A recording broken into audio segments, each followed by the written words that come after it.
Salut, c'est Sarah. Je vous souhaite une bonne année, lieutenant Dan. Bonne année à toi et ravi de t'accompagner en 2025 dans Ça dit quoi ? On va encore en avoir des choses à se dire. Allez, c'est parti, ça dit quoi aujourd'hui ? Il n'y a pas un document, pas une photo, pas un compte, pas une preuve matérielle. Il n'y a que la haine et la calomnie.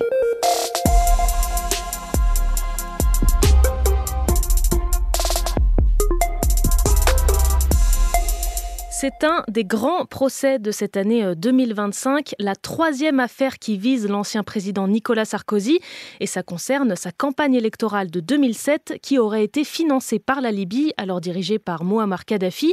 Dans cette affaire, tous les ingrédients d'un polar. Un homme retrouvé mort en Autriche, noyé dans le Danube, l'ancien responsable des finances de la Libye blessé par balle en Afrique du Sud, ou encore un intermédiaire en fuite au Liban, Ziad Takieddine. 10 ans d'enquête, avec l'aide judiciaire de 21 pays, 54 perquisitions et au final, un dossier de 73 tomes pour 3 mois de procès. 3 anciens ministres sont aussi jugés, Brice Hortefeux, Claude Guéant et Éric Woerth.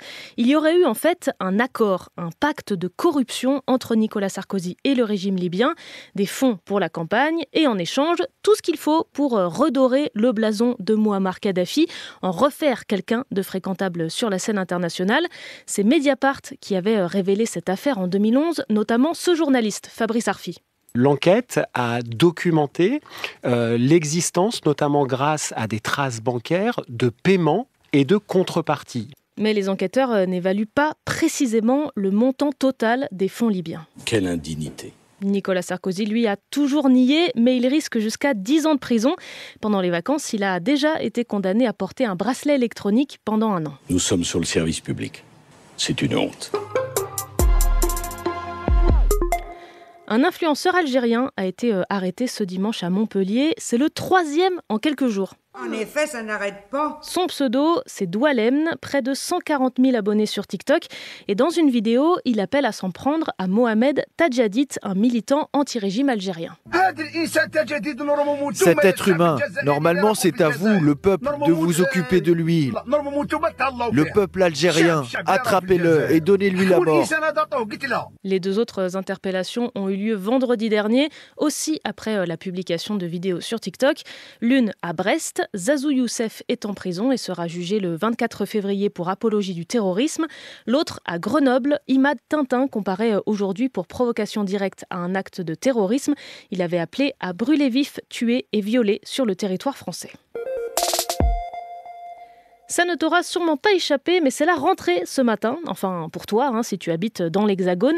Mais à Mayotte, il faudra encore attendre. Le 13 janvier pour les enseignants, le 20 pour les élèves. Plus d'1 mois après le passage du cyclone Chido, l'ouverture des établissements scolaires se décidera au cas par cas en fonction de leur état. Avez-vous une idée du temps qu'il faudrait pour rebâtir ces installations ? Comment reconstruire l'archipel ? Ça occupe pas mal la classe politique en ce moment. Marine Le Pen est sur place depuis hier et pour elle, il n'y a qu'un seul moyen d'éviter de voir réapparaître les bidonvilles qui ont été dévastés par le cyclone. Cette idée, c'est elle qui l'a eue en premier, selon elle. Pardonnez-moi d'avoir été la première à avoir dit que faire des promesses pour faire des subventions, donner de l'argent à Mayotte ne servirait à rien si on ne réglait pas le problème de l'immigration clandestine. Voilà. Le gouvernement est plutôt d'accord. Dans une tribune commune, les ministres de l'Intérieur, des Armées et des Outre-mer plaident pour que des mesures de fermeté soient prises contre l'immigration irrégulière à Mayotte. Pour Bruno Retailleau, Sébastien Lecornu et Manuel Valls, elles devront figurer dans un des projets de loi consacrés à l'archipel. Attendez. Vous vous souvenez de lui ? Oh non, pas du tout. Et oui, c'est vrai que pendant les vacances, on a eu un nouveau gouvernement, avec donc Manuel Valls, ancien Premier ministre, qui fait son retour au ministère des Outre-mer.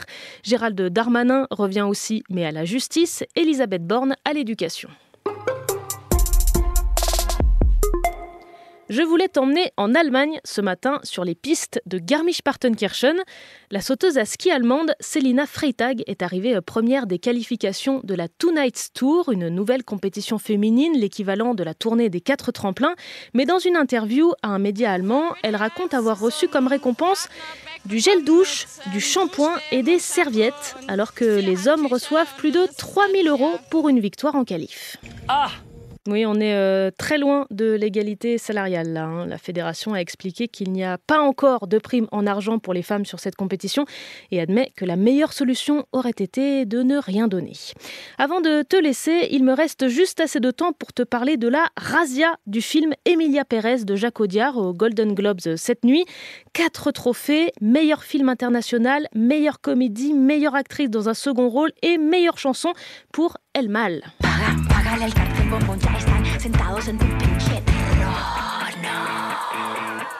C'était Sarah de France Info. Allez, ciao.